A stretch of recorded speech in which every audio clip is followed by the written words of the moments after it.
Hello students, welcome back. আজকের এই ভিডিওর মধ্যে দিয়ে আমি তোমাদের পড়াতে চলেছি তৃতীয় শ্রেণীর বাংলা পাতাবাহার বইয়ের নদীর তীরে একা জীবন সর্দারের লেখা সেই গল্পের 8 থেকে 13 দাগ পর্যন্ত প্রশ্নোত্তর। আগের একটা ভিডিওতে আমরা গল্পটা পুরো বুঝেছিলাম এবং 1 থেকে 7 দাগ পর্যন্ত প্রশ্নোত্তর সমাধান করেছিলাম। তোমরা ওই ভিডিওটা প্রথমে দেখবে, তারপর এই ভিডিওটা দেখতে আসবে। তোমরা 48 পাতায় চলে আসবে, সেখানে 8 দাগে দেখবে বলা হচ্ছে নিচের বাক্যগুলি থেকে কাজ, ব্যক্তি, বস্তু, গুণ আলাদা করে লেখো। এখানে কিছু বাক্য দেয়া রয়েছে, সেই বাক্যের মধ্যে কাজ থাকবে, কোনো ব্যক্তি থাকবে, বস্তু থাকবে, গুণ থাকবে, সেগুলো আলাদা করে কিন্তু আমাদের লিখতে হবে। 8-1 প্রথম বাক্যটা তোমরা দেখবে কি রয়েছে, যেখানে যেমন মাটি তেমন তার দশা। বাক্যটা প্রথমে পড়ে নেবে। তোমরা দেখবে এখানে রয়েছে মাটি। মাটি হচ্ছে একটা বস্তু, তাই মাটির নিচে আমরা বস্তু লিখেছি। তোমরা আলাদা করেও লিখতে পারো। তাহলে এই বাক্যে বস্তু হচ্ছে কি? মাটি। আর এখানে দেখবে দশা রয়েছে, দশাটা হচ্ছে গুণ। আর একটা কাজ অন্তর্নিহিতভাবে রয়েছে, সেটা হচ্ছে হয়। যেমন আমরা বাক্যটা আরেকবার পড়ি, যেখানে যেমন মাটি তেমন তার দশা। দশাটা কি হবে? দশাটা কিন্তু হবে, তাই কাজ বলতে এখানে হয় রয়েছে, কিন্তু সেটা সরাসরি দেয়া নেই, তাই আমরা উজ্জ কথাটা ব্যবহার করেছি। তোমরা মনে রাখবে, কাজ এই বাক্যের মধ্যে আছে, কি আছে? হয়, সেটা অন্তর্নিহিতভাবে রয়েছে। আর যখন কোনো ব্যাপার বা কিছু অন্তর্নিহিতভাবে ভিতরে থাকে, সরাসরি বোঝা যায় না, তার পাশে উজ্জ কথাটা কিন্তু আমাদের লিখতে হয়। অর্থাৎ কাজ হয় উজ্জ, অর্থাৎ এই কাজ হয়টা কাজ এখানে রয়েছে কিন্তু সরাসরি দেয়া নেই, তাই কাজ হয় উজ্জ আমরা লিখেছি। এরপর 8-2 দাগে দেখবে কি রয়েছে, আমি ফুরসত পেলে একটা না একটা নদীর তীরে যাই। ফুরসত মানে আমরা আগের দিন দেখেছিলাম অবসর সময়। এখানে আমি, এই আমিটা হচ্ছে কি? ব্যক্তি। এখানে দেখো ব্যক্তি, বস্তু, গুণ, কাজ এগুলো আলাদা করতে বলা হয়েছে। তাহলে আমিটা হচ্ছে ব্যক্তি, তাই তার নিচে ব্যক্তি লিখেছি।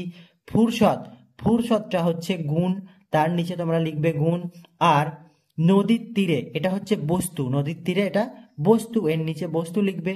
আর যাই হচ্ছে কাজ, যাওয়াটা হচ্ছে কাজ। তাহলে এই বাক্য থেকে আমরা ব্যক্তি, গুণ, বস্তু, কাজ সব কিন্তু পেলাম, যেগুলো আলাদা করে ফেললাম। 8 দাগের 3 নম্বর বাক্যটা এবার তোমরা দেখবে। দেখো বলা হচ্ছে সেগুলো হয়তো শীত পড়তে না পড়তেই হাজির হবে। এখানে দেখো সেগুলো, সেগুলোটা হচ্ছে ব্যক্তি, তাই এর নিচে আমরা ব্যক্তি লিখে নিয়েছি। শীত, শীত হচ্ছে বস্তু, তার নিচে বস্তু লিখেছি। আর এই হাজির, হাজিরটা হচ্ছে কাজ। তাহলে এখান থেকে আমরা পেলাম ব্যক্তি, বস্তু আর কাজ। এখান থেকে কিন্তু কোনো গুণ পেলাম না এই বাক্য থেকে। তারপরে 8 দাগে 4টা দেখবে, তার চড়ায় চখা দেখেছি, কাদা খোঁচা দেখেছি। তাহলে এখানে দেখো তার চড়ায় চকা দেখেছি, কাদা খোঁচা দেখেছি। চখাও একটা পাখি, কাদা খোঁচাও একটা পাখি। তাহলে চড়াই, চড়াইটা হচ্ছে বস্তু। চড়াই মানে চড়ে, নদীর চড়ে, নদীর তীরে। তাহলে চড়াইটা হচ্ছে বস্তু। দেখেছি, এই দেখাটা হচ্ছে কিন্তু কাজ, দেখাটা হচ্ছে কাজ। এখানেও রয়েছে দেখেছি, এটাও কাজ, তাই দুটোর তলাই আমরা কাজ লিখেছি। আর এখানে দেখো তার চড়ায় চকা দেখেছি, কাদা খোঁচা দেখেছি। কে দেখেছে? কেউ তো একজন দেখেছে। কে দেখেছেন? লেখক কিন্তু এটা দেখেছেন। তাই এখানে ব্যক্তিটা হচ্ছে আমি, অর্থাৎ লেখক নিচে। এটা কিন্তু সরাসরি দেয়া নেই। ব্যক্তিটা হচ্ছে কে? আমি, অর্থাৎ লেখক নিজে। এটা কিন্তু সরাসরি এখানে দেয়া নেই, কিন্তু বাক্যটা পড়লে আমরা বুঝতে পারবো কেউ তো দেখেছে চখা, কাদা খোঁচা এই পাখিগুলো কেউ দেখেছে। কে দেখেছে? লেখক কিন্তু দেখেছেন। তাই ব্যক্তিটা আমি, অর্থাৎ লেখক, তাই এর পাশে উজ্জ লিখেছি। অর্থাৎ এটা সরাসরি দেওয়া নেই, ব্যক্তিটা হচ্ছে আমি মানে লেখক। তাহলে আশা করি তোমরা এই ব্যাপারটা বুঝতে পারলে। এরপর দেখো 8 দাগের পাশে কি রয়েছে, দামোদর এখন জোয়ার ভাটা খেলে না। এই বাক্যের মধ্যে দেখো দামোদর এটা একটা বস্তু, এটা একটা কি? বস্তু, বা এটা নদী, কিন্তু এখানে হবে বস্তু। আর জোয়ার ভাটা এটা হচ্ছে গুণ, জোয়ার ভাটা এটা কি? গুণ। আর খেলে না, খেলে না এটা হচ্ছে কিন্তু কাজ। তাহলে 8 দাগের এগুলো কিন্তু হলো। আশা করি প্রত্যেকে তোমরা ক্লিয়ার বুঝতে পেরেছো। খুব সুন্দর করে আমি তোমাদের বোঝানোর চেষ্টা করলাম। 49 পাতা শুরুতেই এবার তোমরা চলে আসবে 9 দাগে। এখানে বলা হচ্ছে বর্ণ বিশ্লেষণ করো। এখানে কিছু শব্দ দেওয়া রয়েছে, যেগুলো কিন্তু আমাদের ভেঙে বর্ণ বিশ্লেষণ করতে হবে। কি রয়েছে দেখো, নৌকো, সরালো, স্টেশন, প্রজাপতি, চৈত্র। এখানে তো জায়গা দেয়া নেই, তাই আমরা অন্য একটা খাতায় করে নিয়েছি, তোমরা ভিডিওটা দেখতে থাকবে। বর্ণ বিশ্লেষণ কিন্তু আমি তোমাদের আগেই শিখিয়ে দিয়েছি। বর্ণ বিশ্লেষণের জন্য একটা আলাদা প্লেলিস্ট করা রয়েছে, তোমরা সেখান থেকে যদি না শিখে থাকো দেখে শিখে নেবে। তো দেখো প্রথমে কি রয়েছে, নৌকো, এটাকে ভাঙলে কি হবে, দন্ত ন ও, তাহলে দন্ত ন যুক্ত ও, এই ওটা হচ্ছে ও যে কারটা রয়েছে ও থেকে আসছে, তাহলে দন্ত ন যোগ ও।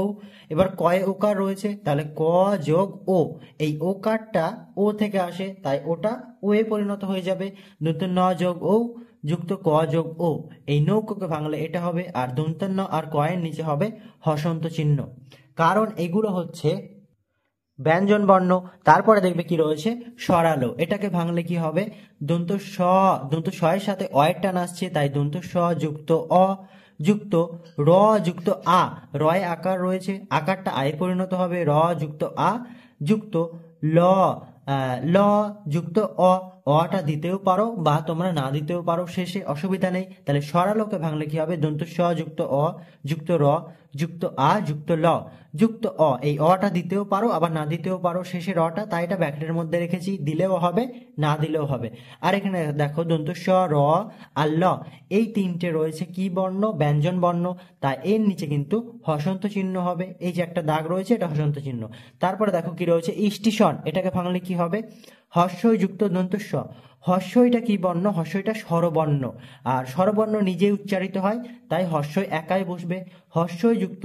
এবার দেখো দন্ত শয় টয় রয়েছে তাই দন্ত স যুক্ত ট, তারপরে হর্ষিকার রয়েছে তাই হর্ষই, হর্ষই যুক্ত দন্ত স যুক্ত ট যুক্ত হর্ষই যুক্ত তালবস্য একা রয়েছে, তালবস্য তালবস্য এর সাথে অয়ের টান তাই তালবস্য যুক্ত অ যুক্ত দন্তন্য, শেষে দন্তন্য একা রয়েছে, দন্তন্য যোগ অ দিতে পারো আবার না দিতেও পারো, অসুবিধা নেই। এখানে দেখো দন্ত স, ট, তালবস্য, দন্তন্য, এগুলো রয়েছে ব্যঞ্জন বর্ণ তাই এর নিচে হসন্ত চিহ্ন হবে, তাহলে এটাও হলো। এরপরে দেখবে কি রয়েছে, প্রজাপতি, প্রজাপতিকে ভাঙলে কি হবে, প্রথমে রয়েছে পয়ে র ফালা, র ফালা আসে র থেকে তাই প যুক্ত র যুক্ত বর্গীর জয়াকার রয়েছে তাই বর্গীর জ যুক্ত আ, প্রজা। তারপর দেখো প রয়েছে, পয়ের সাথে অয়ের টান আসবে তাই প যুক্ত অ যুক্ত তয় হস্যি রয়েছে, ত যুক্ত হস্যই, তাহলে প্রজাপতিকে ভাঙলে হবে এটা, তোমরা লিখে নেবে, বুঝে বুঝে করে নেবে। আর এখানে প র বর্গীর জ প ত, এগুলো রয়েছে ব্যঞ্জন বর্ণ তাই এর নিচে হসন্ত চিহ্ন দিতে হবে। তারপরে শেষে রয়েছে কি, চৈত্র, এটাকে ভাঙলে কি হবে দেখো, প্রথমে রয়েছে চয় ওই, এটাকে ভাঙলে হবে চ যুক্ত ওই, চয় ওই চ যুক্ত ওই যুক্ত তয়রফলা রয়েছে, তয়রফলাকে ভাঙলে কি হবে, ত যুক্ত র, তয়রফলাকে ভাঙলে হবে ত যুক্ত র, আর রয়ের সাথে অয়ের টান আসবে র যুক্ত অ, চৈত্র হয়ে গেল। তাহলে এটাও তোমরা করে নেবে। এখানে দেখবে চ ত র, এগুলো রয়েছে ব্যঞ্জন বর্ণ তাই এর নিচে হসন্ত চিহ্ন হবে। এর মধ্যে দিয়েই কিন্তু নদীর তীরে একা গল্পের বর্ণ বিশ্লেষণগুলো শেষ হলো। আশা করি প্রত্যেকে তোমরা বুঝতে পেরেছো। এবারে তোমরা তোমাদের বইয়ের 10-এর দাগে চলে যাবে, সেখানে দেখবে বলা হচ্ছে এলোমেলো বর্ণ সাজিয়ে শব্দ তৈরি করো। এগুলো নিজেরাই তোমরা পারবে, তোমরা আগে নিজেরা করার চেষ্টা করবে, তারপর দেখবে। দেখো দয়াকার, ক্ষয়চন্দ্রবিন্দু ওকার, কয়াকার, চয়াকার, এটা রয়েছে, তাহলে এটা সাজালে কি হবে, কয়াকার দয়াকার কাদা, ক্ষয়চন্দ্রবিন্দু ওকার, চয়াকার খোঁচা, কাদা খোঁচা একটা পাখির নাম আমরা লিখেছি, তোমরা লিখে ফেলবে। তারপরে এটাকে সাজালে কি হবে দেখো, যেহেতু সয়াকার দয়াকার সাদা, কয়াকার লয়কার কালো, সাদা কালো। তারপরে এটাকে সাজালে কি হবে দেখো, ম হয় হস্যি পেট কাটা মধ্যন্য স, মহিষ, বয়াকার থয়াকার দন্তনা ভাতান, মহিষ বাথান, এটা একটা কিন্তু জায়গার নাম, এটাও তোমরা করে নেবে। তারপরে দেখবে কি রয়েছে, এটা সাজালে হবে ও ঠাকার ওঠা, দন্ত নয়াকার ময়াকার নামা, ওঠা নামা। আর শেষেরটা এটা সাজালে হবে কয়েকার রয়াকার কেরা, মত শ্রীমতী, কেরামতি। তাহলে এগুলো সাজিয়ে সাজিয়ে লিখে নেবে। এবারে তোমরা চলে আসবে 11 দাগের প্রশ্ন উত্তর পর্বে, সেখানে দেখবে বলা হচ্ছে বাক্য বাড়াও। 11-1 কি বলা হচ্ছে দেখো, সেই খোঁজ নেয়া ছিল আমার খেলা, কিসের খোঁজ, একটা লাইন তুলে দেওয়া হয়েছে গল্প থেকে আর সেটা নিয়ে প্রশ্ন করা হয়েছে, সেই খোঁজ নেয়া ছিল আমার খেলা, কিসের খোঁজ।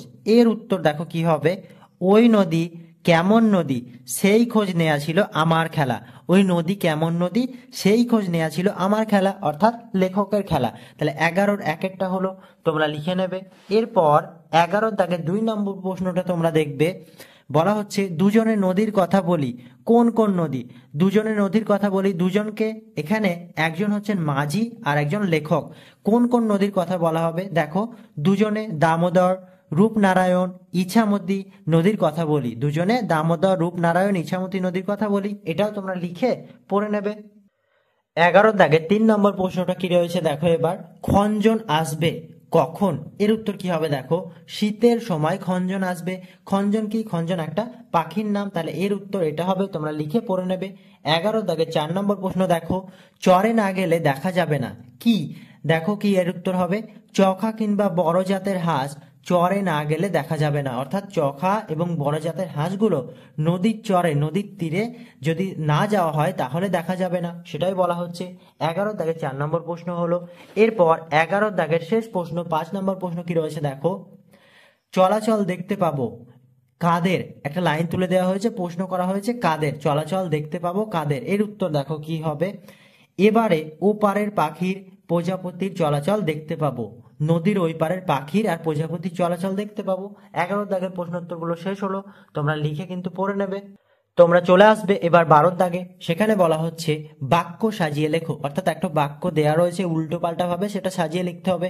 11-1 দেখো, সেই মাঝির ডিঙি খুব চিনি আমি ভালো। এটা সাজালে কি হবে দেখো, সেই মাঝির ডিঙি আমি খুব ভালো চিনি।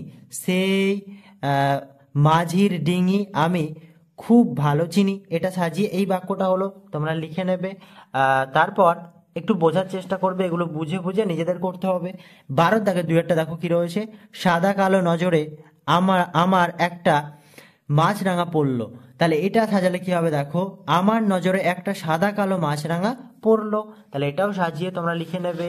12 দাগে 3 নম্বরটা এবার দেখবে কি রয়েছে, আমার সেখানে কঠিন নয় পক্ষে পৌঁছে যাওয়া। তাহলে এটা সাজালে কি হবে দেখো, আমার পক্ষে সেখানে পৌঁছে যাওয়া কঠিন নয়। এই যে আমার পক্ষে, তারপর কি রয়েছে, সেখানে পৌঁছে যাওয়া কঠিন নয়। তাহলে এটাও সাজিয়ে তোমরা লিখে পড়ে নেবে। 12 দাগের 4 নম্বরটা এবার তোমরা দেখো, প্রজাপতির পাবো দেখতে চলাচল। এটা সাজালে কি হবে দেখো, প্রজাপতির চলাচল দেখতে পাবো, প্রজাপতির চলাচল দেখতে পাবো। 12 দাগের শেষ অর্থাৎ 5 নম্বরটা দেখো, জল নেই তবে খুব চওড়া নদীতে বটে। তাহলে এটা সাজালে কি হবে দেখো, খুব চওড়া বটে তবে নদীতে জল নেই। এই যে খুব চওড়া বটে, তারপর রয়েছে তবে নদীতে জল নেই। এই যে এটা সাজালে এটা হবে। তাহলে 12 দাগের গুলো শেষ হলো। এবার আমরা চলে যাব 13 দাগের প্রশ্ন উত্তরে। 13 দাগে বলা হচ্ছে 2-1 কথায় উত্তর দাও। কিছু প্রশ্ন রয়েছে, 2-1 কথায় উত্তর দিতে হবে। 13 দাগের 1 নম্বর প্রশ্ন কি রয়েছে তোমরা দেখো, লেখকের প্রিয় 3টি নদী কি কি?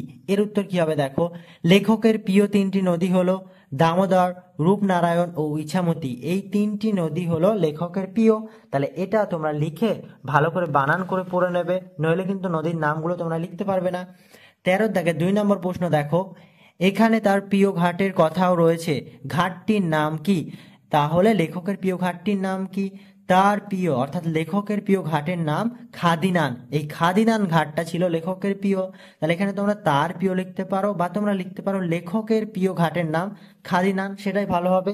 তোমরা 13-2-টাও লিখে নেবে। এরপর দেখো 13 দাগের 3 নম্বর প্রশ্ন কি রয়েছে, লেখক কার নৌকায় উঠলেন? এর উত্তর কি হবে দেখো, লেখক মনু নামক এক মাঝির নৌকায় উঠলেন। লেখক মনু নামক এক মাঝির নৌকায় কিন্তু উঠলেন। 13 দাগের 4 নম্বর প্রশ্ন দেখো কি রয়েছে, জোয়ার ভাটা বলতে কি বোঝো? এর উত্তর কি হবে দেখো, নদীর জল চাঁদের অবস্থানের জন্য বেড়ে গেলে হয় জোয়ার। নদীর জল চাঁদের অবস্থানের জন্য বেড়ে গেলে হয় জোয়ার, আর নদীর জল চাঁদের অবস্থানের জন্য কমলে হয় ভাটা। তাহলে জোয়ার কাকে বলে, ভাটা কাকে বলে তোমরা বুঝতে পারলে। তোমরা প্রথমে এটা লিখে নেবে, নদীর জল চাঁদের অবস্থানের জন্য বেড়ে গেলে হয় জোয়ার, আর নদীর জল চাঁদের অবস্থানের জন্য কমে গেলে, এই যে কমলে হয় ভাটা, বা কমে গেলে হয় ভাটা, তোমরা লিখে পড়ে নেবে। এরপর দেখো কি রয়েছে, লেখক কেন দামোদরের তীর এসেছেন? এটার উত্তর কি হবে দেখো, লেখক ভরা বর্ষায় নদীর অবস্থা কেমন হয় তা দেখার জন্য দামোদরের তীরে এসেছেন। অর্থাৎ ভরা বর্ষায় নদী কিন্তু একেবারে ভরে যায় জলে, তখন নদী অনেক স্রোত বেড়ে যায়, সেটাই দেখতে কিন্তু লেখক এসেছেন। তাহলে 13 দাগের 5 নম্বর প্রশ্নের উত্তরটাও হলো, তোমরা লিখে পড়ে নেবে। আর এই 5টা প্রশ্নই কিন্তু ছিল 13 দাগের। এর মধ্যে দিয়েই কিন্তু আমাদের নদীর তীরে একা গল্পের সমস্ত প্রশ্নোত্তর সমাধান শেষ হয়ে গেল। ভিডিওটা তোমরা মন দিয়ে দেখবে, শেষ পর্যন্ত ভালো করে দেখবে। ভালো লাগলে অবশ্যই একটা লাইক করে চ্যানেলটি সাবস্ক্রাইব করে সাথে থাকবে। পরবর্তী পার্ট নিয়ে আমরা খুব শীঘ্রই তোমাদের মাঝে হাজির হব। ততক্ষণ প্রত্যেকে সুস্থ থাকো, স্বাভাবিক থাকো, মন দিয়ে পড়াশোনা করো। প্রত্যেকে অনেক ধন্যবাদ।